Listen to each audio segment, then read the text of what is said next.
it's wonderful to be together with you again. In order to ensure that the audience stays to the end, do you think we should save that duet we practiced for the end? The very end? Okay, we'll do that. We're going to get to the book, and I think it's intimately related to so much of what's happening in this country and the world today. But I wanted to ask you about this comment that you made, that the Republican Party, you said, is the most dangerous organization in world history. Can you explain? I also said that it's an extremely outrageous statement. But the question is whether it's true. I mean, has there ever been an organization in human history that is dedicated with such commitment to the destruction of organized human life on Earth? Not that I'm aware of. Is the Republican organization, I hesitate to call it a party, committed to that? Overwhelmingly. There isn't even any question about it. Take a look at the last primary campaign. Plenty of publicity. Very little comment on the most significant fact. Every single candidate either denied that what is happening, namely serious move towards environmental catastrophe, or there were a couple of moderates, so-called, Jeb Bush, who said, maybe it's happening, we really don't know, but it doesn't matter because fracking is working fine, so we can get more fossil fuels. Then there was the guy who was called the adult in the room, John Kasich, the one person who said, yes, it's true, global warming's going on, but it doesn't matter. He's the governor of Ohio. In Ohio, we're going to go on using coal for energy, and we're not going to apologize for it. So that's 100% commitment to racing towards disaster. Then take a look at what's happened since. November 8th was the election. There was, as most of you know, I'm sure, a very important conference underway in Marrakesh, Morocco.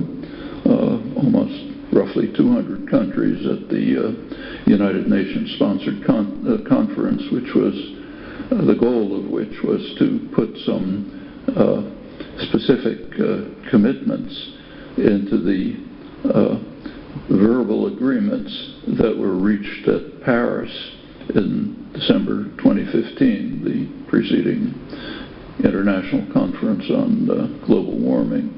The Paris conference did intend to reach a verifiable treaty, but they couldn't because of the most dangerous organization in human history.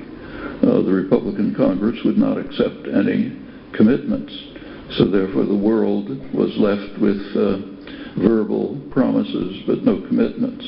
Well, last November 8th, they were going to try to carry that forward.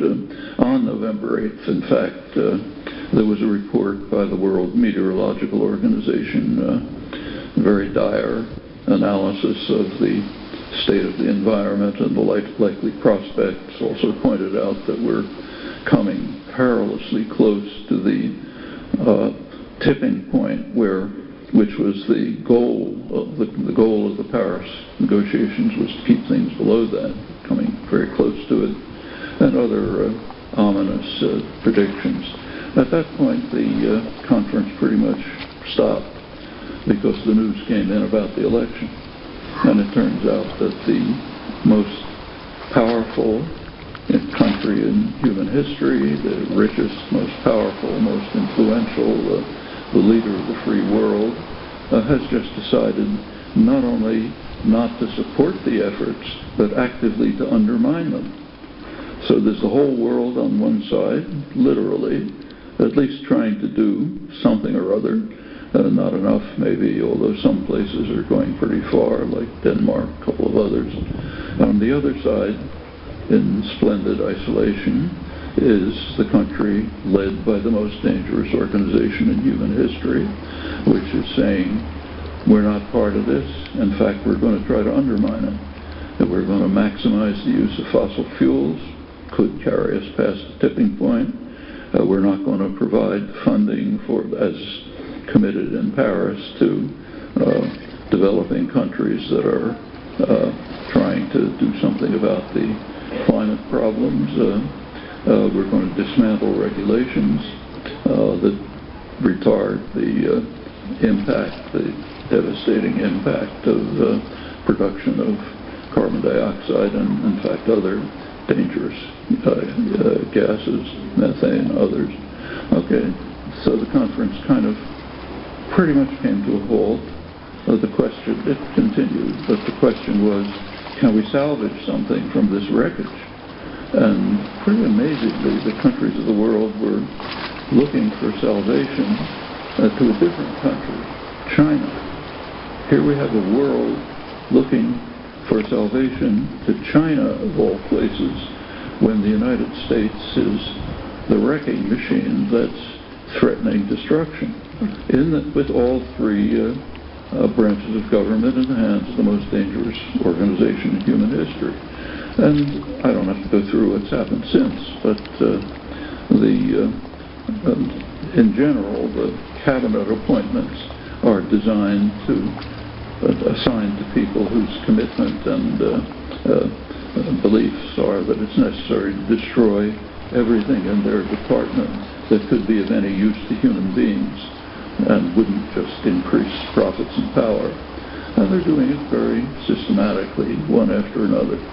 EPA, Environmental Protection Agency, has been very sharply cut.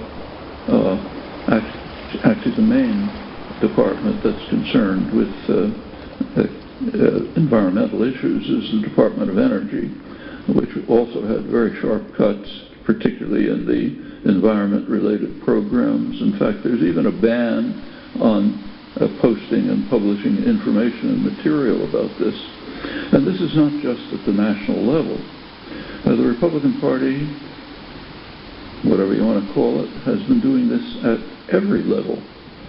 So in North Carolina, a couple of years ago, where the legislature, mostly thanks to gerrymandering, is in the hands of the Republicans, there was a study. They called for a study on the effect of sea level rise, on what sea level rise might be on the North Carolina coast. And there was a serious scientific study which predicted, I forget how many years, not a long time, about roughly a meter rise in sea level, which could be devastating to eastern North Carolina. And the legislature did react, namely by passing legislation to ban any actions or even discussion that might have to do with climate change. Actually, the best comment of this, wish I could quote it verbatim, was by Stephen Colbert, who said, if you have a serious problem, the way to deal with it is to legislate that it doesn't exist. Problem solved. This is going on all over the country, and it's not simply climate change. That's bad enough, but there's another huge specter that we're kind of trying to survive under, and that's nuclear war, and it's a whole other story. Here, both the Obama administration and increasingly Trump are radically increasing that danger. The threat of the new developments is captured very effectively in the best simple monitor of the state of the world established at the beginning of the nuclear age by the Bulletin of Atomic Scientists. I'm sure you all know about this, but the Bulletin of Atomic Scientists regularly brings together a group of scientists, political analysts, others, very serious people, to try to give some kind of estimate of what the situation of the world is. The question is, how close are we to termination of the species? And they have a clock, the doomsday clock. When it hits midnight, we're finished. End of the human species and much else. And the question every year is, how far is the minute hand from midnight? Well, in at the beginning, in 1947, beginning of the nuclear age, it was placed at 7 minutes to midnight. It's been moving up and back ever since. The closest it's come to midnight was 1953.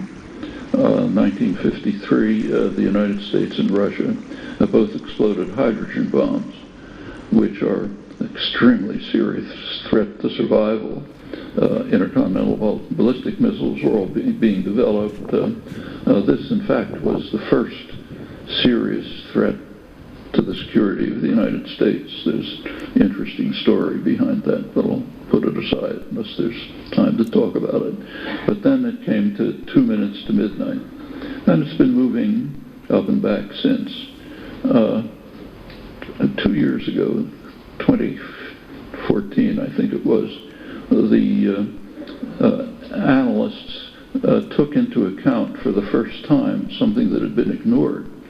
The fact that the nuclear age, the beginning of the nuclear age, coincided with the beginning of a new geological epoch, the so-called Anthropocene. There's been some debate about the epoch in which human activity is drastically affecting the general environment.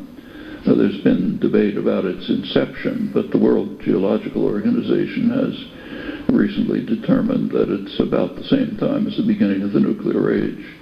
So we're in these two eras in which the possibility of human survival is very much at stake, and with us, everything else too, of course, most living things, which are already under very severe threat. Well, a couple of years ago, I think it was 2014, the bulletin began to take that into account and moved the minute hand up to 3 minutes to midnight, where it remained last year. About a week into Trump's term, the clock was moved again to 2.5 minutes to midnight. That's the closest it's been since 1953. And that means extermination of the species is very much an open question. I don't want to say it's solely the impact of the Republican Party. Obviously, that's false. But they certainly are in the lead in openly advocating and working for destruction of the human species. I agree that's a very outrageous statement. So I therefore simply suggest that you take a look at the facts and see if it has any merit, or if it just should be bitterly condemned. That's up to you. In my view, the facts are pretty clear.